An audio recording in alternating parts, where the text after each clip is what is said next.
بسم اللہ الرحمن الرحیم۔ اللہ کے نام سے شروع کرتا ہوں جو بڑا مہربان نہایت ہی رحم والا ہے۔ منقول ہے کہ ایک بار سیدنا حضرت موسیٰ علیٰ نبینا علیہ الصلاۃ والسلام جنگل میں ذکر الہی کرتے ہوئے جا رہے تھے کہ انہیں خیال ہوا کہ اس جنگل میں شاید میرے سوا کوئی اللہ تعالیٰ کا ذکر نہ کرتا ہوگا۔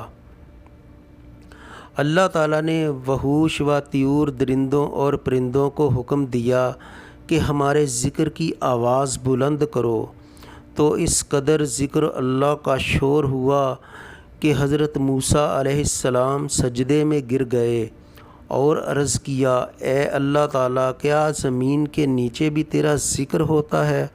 حکم ہوا۔ ترجمہ: اپنا عصا زمین پر مارو۔ جب انہوں نے عصا مارا تو زمین شق ہوئی اور پانی جوش مارتا ہوا نظر آنے لگا۔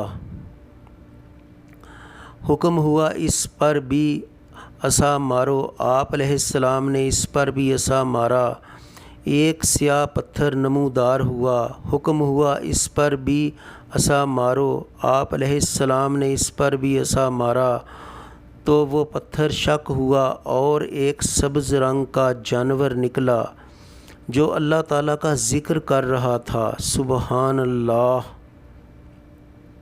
آپ علیہ السلام نے اس سے پوچھا، تیری پیدائش کو کتنا زمانہ ہوا؟ اس نے کہا، 300 برس۔ آپ علیہ السلام نے پھر پوچھا، تیرا کام کیا ہے؟ اس نے کہا، اللہ تعالیٰ کے ذکر سے بہتر کون سا کام ہے؟ اے موسیٰ علیہ السلام، مجھے دن میں 2 بار پانی دیا جاتا ہے، مگر میں اس خوف سے نہیں پیتا ہوں کہ کہیں ایسا نہ ہو کہ میں پانی میں منہ ڈالوں اور موت کا فرشتہ میرے پاس آ جائے۔